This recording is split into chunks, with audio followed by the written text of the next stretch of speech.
ದೇಶದ ರಾಜಕೀಯದಲ್ಲಿ ಬಹುದೊಡ್ಡ ಡೆವಲಪ್ಮೆಂಟ್ಗಳು ಆಗ್ತಾ ಇದೆ. ಮಹತ್ವದ ಬೆಳವಣಿಗೆಯಲ್ಲಿ ಇಂಡಿ ಕೂಟ ಸರ್ಕಾರ ರಚನೆ ಮಾಡೋದಕ್ಕೆ ಚಿಂತನೆಯನ್ನ ಕೈಬಿಟ್ಬಿಟ್ಟಿದೆ. ಮಲ್ಲಿಕಾರ್ಜುನ್ ಖರ್ಗೆ ನಿವಾಸದಲ್ಲಿ ನಡೆದಂತಹ ಸಭೆಯಲ್ಲಿ ಬಲಿಷ್ಠ ವಿಪಕ್ಷವಾಗಿ ಕಾರ್ಯನಿರ್ವಹಿಸೋದಕ್ಕೆ ತೀರ್ಮಾನ ಮಾಡಿದೆಯಂತೆ. ಬೇರೆಯವರನ್ನ ಸೆಳೆದು ಅವರೇಳದಂತೆ ಕುಣಿಯೋದು ಬೇಡ. ದೇಶದಲ್ಲಿ ಇಂಡಿ ಮೈತ್ರಿಕೂಟ ಒಟ್ಟಾಗೇ ಇರಲಿ, ಬೇರೆಯವರ ಹಸ್ತಕ್ಷೇಪ ಬೇಡ ಅಂತೇಳಿ ನಿರ್ಧಾರ ಮಾಡಿದ್ದಾರೆ. ಮೋದಿ ಹಾಗೂ ಬಿಜೆಪಿ ವಿರುದ್ಧ ಗಟ್ಟಿ ಧ್ವನಿಯಾಗಿ 2014ರಿಂದ ಮಾಡಿರೋ ತಪ್ಪುಗಳನ್ನು ಎತ್ತಿ ಹೇಳೋಣ. ಮೋದಿಯ ದುರಾಡಳಿತದ ಬಗ್ಗೆ ಜನರಿಗೆ ತಿಳಿಸೋಣ.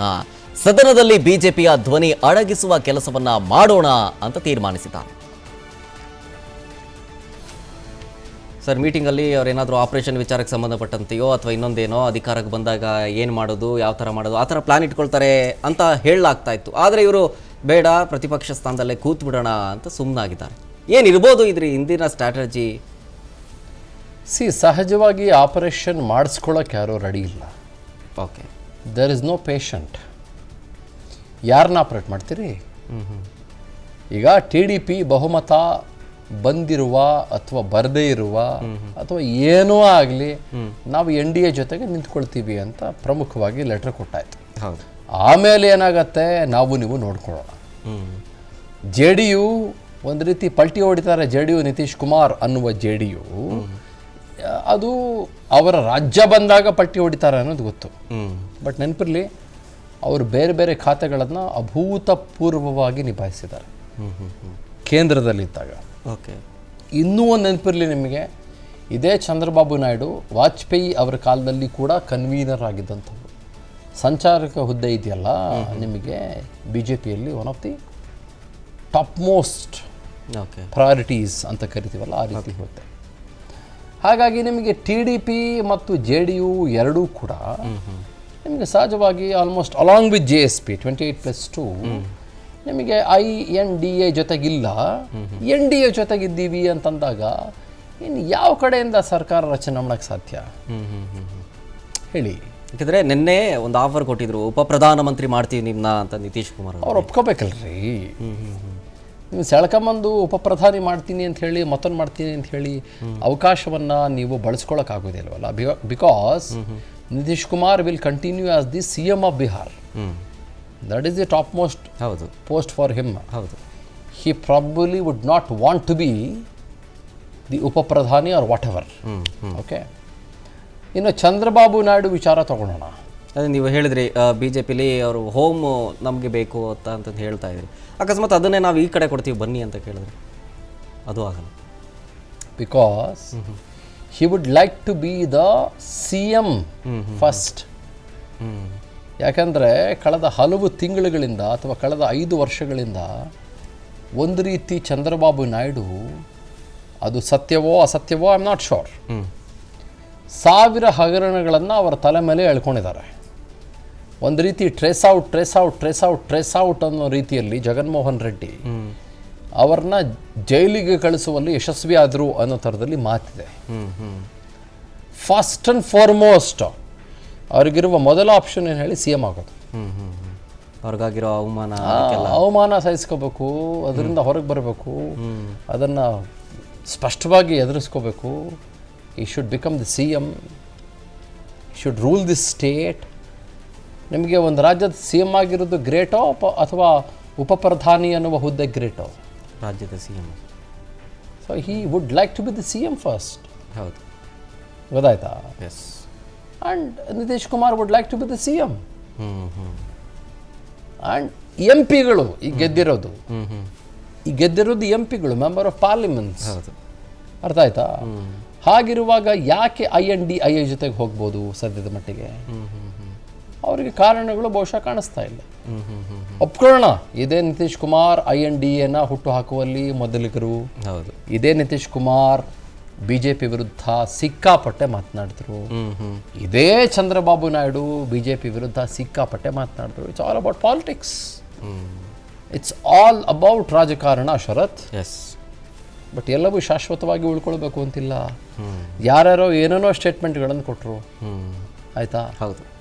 ಯಾರೋ ನಮ್ಮ ಈ ಕಡೆ ಕರ್ನಾಟಕದ ಶಾಸಕರೊಬ್ಬರು ಯಾರೊಬ್ಬರು ಒಂದು ಸ್ಥಾನ ಒಂದೇ ಒಂದು ವೋಟ್ ಜಾಸ್ತಿ ತಗೊಂಬಿಟ್ರೆ ನಾನು ರಾಜೀನಾಮೆ ಕೊಟ್ಬಿಟ್ಟು ಮನೆಗೆ ಹೋಗಿ ಮಲ್ಕೊಂಡ್ಬಿಡ್ತೀನಿ ಅನ್ನೋ ಥರದಲ್ಲಿ ಮಾತಾಡೋದು ಕೊಟ್ಟರು ಅಂತೇಳಿ ಸೋಷಿಯಲ್ ಮೀಡಿಯಾದೆಲ್ಲ ಹರಿದಾಡ್ತಾ ಇತ್ತು ಬರೀ ಆಯಿತಾ. ಅದು ಸುಳ್ಳು, ಅದು ಫೇಕ್ ಅದು.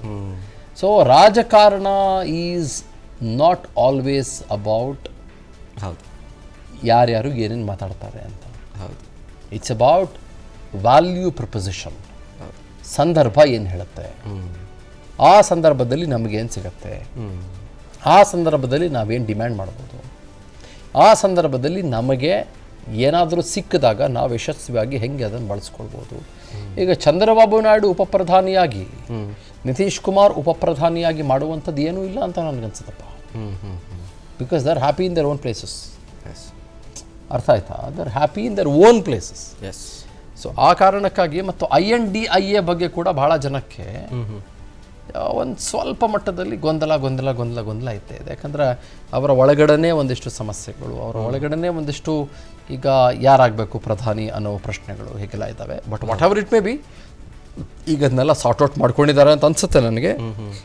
ಹೌವರ್ ಏನು ಅಂತಂದರೆ INDIA ನಿಯರ್ಲಿ 234 ತೆಗೆದುಕೊಂಡಿರೋದ್ರಿಂದ ಮತ್ತು ಕಾಂಗ್ರೆಸ್ ಭಾಳ ಮುಖ್ಯವಾಗಿ ಶರತ್ ಅಧಿಕೃತ ಪ್ರತಿಪಕ್ಷವಾಗಿ ಹೊರಹೊಮ್ಮಿರೋದ್ರಿಂದ ಹೌದು, they should do the work.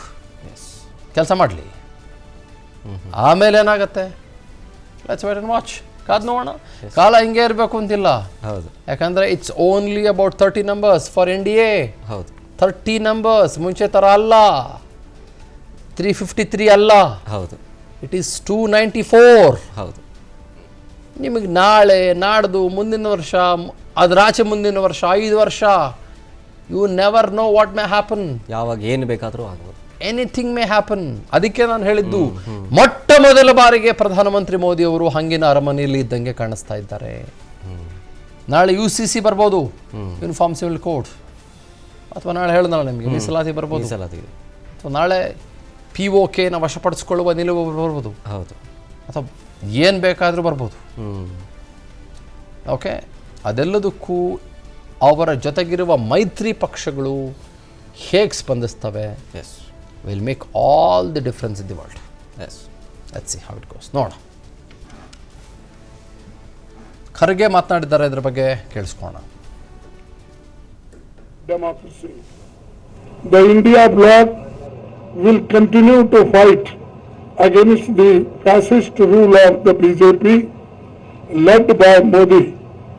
We will take appropriate steps at the appropriate time to realize the people's desire not to be ruled by the BJP's government, and this is our decision, and we all together agreed on these points, and will definitely whatever promises we have given to the people, that we will keep it democracy. ಅನುಕ್ಷಣದ ಸುದ್ದಿಗಳಿಗಾಗಿ ವಿಸ್ತಾರ news YouTube channel subscribe ಮಾಡಿ. ಹೊಸ ಸುದ್ದಿಗಳ ನೋಟಿಫಿಕೇಶನ್ಗಾಗಿ bell icon click ಮಾಡಿ. Latest ಅಪ್ಡೇಟ್ಸ್ಗಾಗಿ www.vistaranews.com ವೆಬ್ಸೈಟ್ಗೆ visit ಮಾಡಿ. ಅಂಗೈಯಲ್ಲೇ ಜಗತ್ತಿನ ಸುದ್ದಿ ತಿಳಿಯಲು ವಿಸ್ತಾರ ನ್ಯೂಸ್ ಕನ್ನಡ ಆಪ್ ಡೌನ್ಲೋಡ್ ಮಾಡಿ.